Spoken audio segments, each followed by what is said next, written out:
jump into it, John, I might throw it to you to kick off this time because I see that you've been involved in a whole bunch of interviews today, which I believe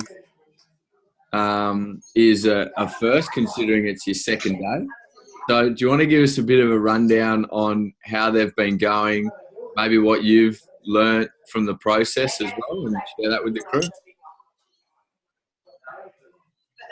Yeah, for sure, man. Let me they're playing some tunes here. Give me 1 second. Walk over here. But yeah, man, it's been an interesting kind of like second day. Is tunes playing here? Okay, cool. So it's been an interesting second day. Getting to see how the communication is between ourselves and then potential people that want to join. Yeah, okay, cool. I was like, wait, can anyone hear me? So yeah, it was really, really good to kind of see the dynamic in which how we kind of communicate and interact with people when they're either their first or final Hooded Scholar interview. Yesterday was a lot of fan mentor interviews. So that was really, really inspiring because I got to see some people's stories. I got to see some people's drive, especially today. We just had a call with a new just Hooded Scholar, Amira. And it was crazy. I was telling Ella this story. She kind of really got my attention. She kept it really honest with Jack and transparent. She said, hey, man, listen, I'm not, I go to school full time. I work full time. And a high school that I had just pulled out. I don't have enough time to kind of get another one in before the 19th. But I promise you that if you do send me to Australia and I come back within 30 days, if I don't get a high school, I'll reimburse you all the money that you guys spent on me. And I was just like, holy shit, okay. I was like, that was badass. That made me put my other earphone in and wanted to hear what more does she have to say. It showed me her passion. It showed me her drive. There was one conversation that we had yesterday where someone kind of gave away why they wanted to go to this experience. And it was really the trip that was the main incentive. So it was good to kind of see the lenses between, trying to gauge someone's primary interest, right? I was asking Jack a heap of questions yesterday and try to pick his brain on how that worked. But it's really, really interesting to see these individuals, really be honest and really dig deep onto why they want to be part of this experience. Because this is a once in a lifetime opportunity that not many people get to do. And I think for us being able to showcase them the opportunity to do so and be able to talk to them and see them for who they are, in a very, in a very brief moment, because it's just over the phone. I think that was very, very impactful. And I'm pretty excited because it's literally 6 days away. So I can't wait to see these individuals in person and get to talk to them and get to kind of like share some of my story and really kind of hone in on some of their reasonings. We had some people that were crying, sharing their stories. We had some people that I couldn't even read, and they looked like very, very stone cold. So, yeah, man, super excited to see what we got going on. John, can you, from your perspective, because I feel this would be really interesting coming in as a sort of new staff member, I guess. You've been involved in AIM for a long time, but now in a different capacity. What are the key messages that Jack and therefore AIM are reinforcing with these people, as seen from you with sort of fresh eyes and new ears, I guess, to the messages? What are the key things that he's reiterating that us as a group can then help to keep reinforcing as we go into FAM and through that journey? I think the real thing is the storytelling. One instance is where he asked an individual, like, why us? Like, why, why do you want to join us, right? People said their answers. There was an answer that I felt like that was very, very surface level. It wasn't really, true to their nature and who they were and their application. And, when Jack asked, do you have any questions for me? Because I felt like, that was about to be it. They asked an interesting question. And when Jack gave the message, he kind of gave the sense of where we're coming from, why we're doing this, the examples of Nelson Mandela being in prison for 25 years for an idea that he believed in, the sacrifices that we do day in and day out, that we believe in to change this world, right? And it's really just reverting back to the, why are we doing this? We're not doing this to get a Nobel Peace Prize. We're not doing this to get notarized or be next to the Oprah Winfrey's, right? We're doing this to change the mindset of the next generation. And that takes kind of a poke at, remembering history, right? Remembering the people that changed it and shifted things very unselfishly. And I think that's something that kind of resonated with a lot of people that were at first shy. And once he started, putting out those points, people started to open up and connecting. Oh, like, wow, I did not know like this, or I did not know about Aboriginals. I did not know your people went through that. That was something that was like, it's all about the storytelling. Awesome, John. Thank you, man. Appreciate you sharing it, and sounds like an awesome introduction into the world of AIM. I might just throw it over to the one remaining hustler on the road, Jack Salamone, who looks like you're in transit as well, mate. What's been the latest with you since we last saw you, mate? Not a whole lot. I'm now in Los Angeles. Just got here yesterday. Staying with some friends. The last person that I spoke with was Agazi, as you and I talked last night a little bit about. I'm waiting to hear back from him today, but kind of a similar attitude from Agazi. He's kind of he's rushing around Denver today, doing everything that he can to kind of lock things down and potentially still see if he can make it for this year. But it's been, I would say, the last week has been pretty. I don't know if I know the right word to describe it. It's been like reflective a little bit for me, but also I've had people reach out that we've spoken to over the last few months, just like kind of talking to me, making sure that they have everything, that they're ready to go, but two, just kind of showing a little bit of gratitude and excitement towards moving. We're what, 6 days away now. So it's been, as you know, I jumped on this pretty quickly, and it's been amazing. But yeah, I've had a lot of people, the Colorado Springs folks that you've been speaking with, Sam, and I think you talked to them pretty recently as well. They've honestly inspired me. Sorry, did I just cut out? We got you. Okay, sorry. Those two have really inspired me. Yeah, they have been all over Colorado Springs trying to get high school signed on. I think they actually wound up getting 2 high schools that are interested. And they went to just about every adult on the UCCS campus who has some sort of authority there and asked them to write a letter of support, and they were able to get it. So yeah, it's been cool being on this side of things, being able to be a contact point for a lot of different people who are getting ready to go. My passport comes in the mail tomorrow, so things are cooking on my own end as well. And yeah, feeling real good, feeling real excited. Thank you, Jack.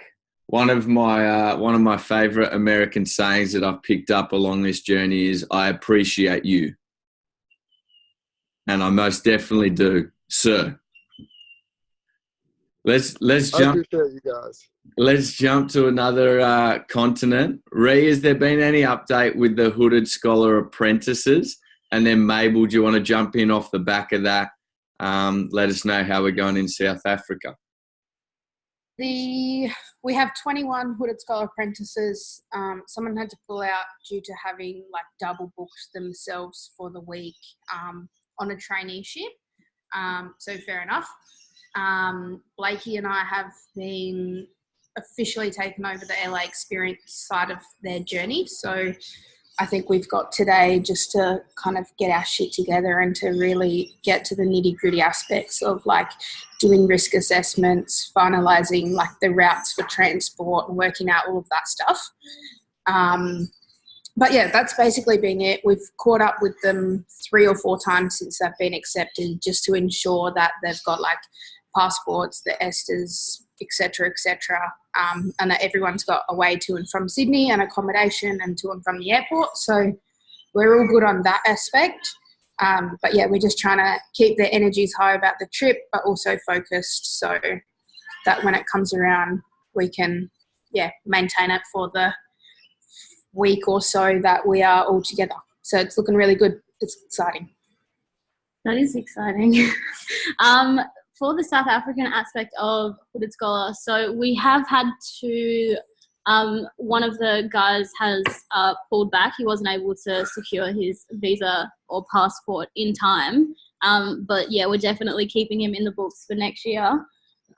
We have, for the rest of the 6, we've teed up their visas and stuff, which are going through to the High Commission at the moment.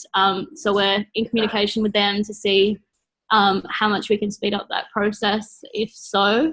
And then, I think apart from that, which has been our most important thing to get done over the last couple of days, we are still kind of pushing them and like keeping the expectations as high as possible, getting them to like record videos explaining why they are the right people to be on that plane, why, like, what their thoughts are about being accepted as a Hooded Scholar and like what that means to them.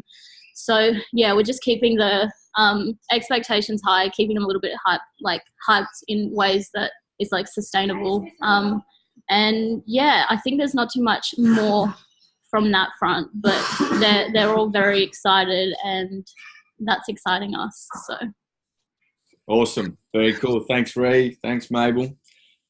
Great work, and sounds like you've got a lot to do between now and when we see you all on the plane to LA. On the US front, we've had an awesome response in terms of the urgent roundup of information from the Hooded Scholars. So thank you very much to everyone who helped with that follow-up, and congratulations on getting it done. I might throw over to Ella. Do you want to give us a bit of an update? And then maybe we can just call out the people that we're still chasing in case other people can help with that too. Yeah.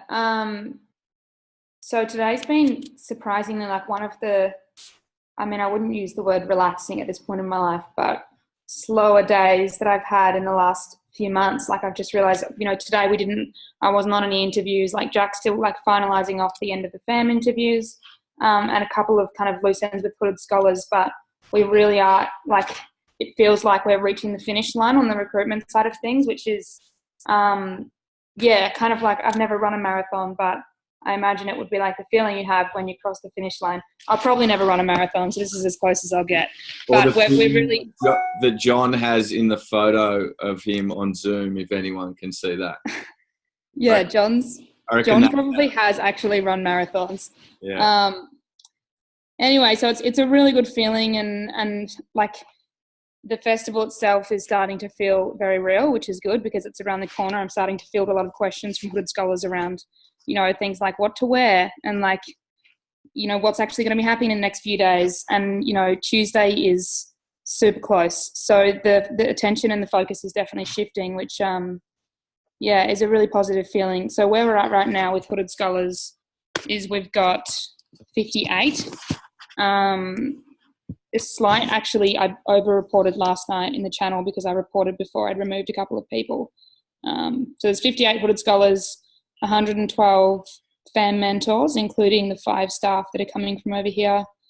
And in terms of who we're chasing, the best way to look for who we're chasing, I mean, I can't really give you a proper update on that right now because I need Jazz to actually input her data. But once Jazz has done that, which I would expect will be in the next hour, the best way to look for who we're chasing is looking at spreadsheet, the Airtable, and anyone that hasn't filled out their registration form, we need to chase. As you said though, Sam, we've had a really good response. We've seen like so many people have filled out the criminal checks. We don't seem to be bringing many criminals over, which is good news. Everyone seems to be filling out the registration forms, and I've been getting a lot of visas overnight, which is great. So if any of you would like to know what the secret was, it's use bold, aggressive, red font. That was all it took. Anyway, that's my tip for the day. And Ella, I can confirm that your doc is pretty much up to date. There's only 1 or 2 additionals that came in overnight since I last updated it. So I'll do that now, and then it should be reflecting everything I've got on my end. Awesome. Yeah, so I'd encourage, everyone that's on this call, jump into that, when we get off this call, maybe in half an hour after Jazz has dropped those couple of names in, have a look in there. Any names that you see that still haven't filled out their registration form, like we're down to, post-urgent, so like overdue. So yeah, get on the phone to that handful of people that potentially we're still waiting on. Just to clarify, Ella, the actual column we're looking at there is form complete / Correct. flight confirmed. Okay, cool. Yeah, that's the one.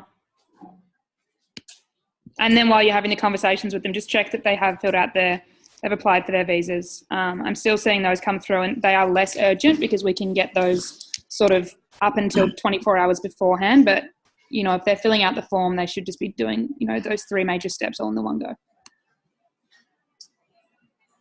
We're almost there. Awesome, crew. Any questions from the team?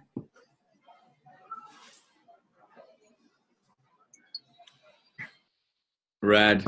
I hope you're feeling a little bit better, Tom Wensley. I look forward to seeing you all in a couple of days. You know what? Do we think we need this meeting tomorrow morning? Did I see it clash with something else Hooded Scholar related?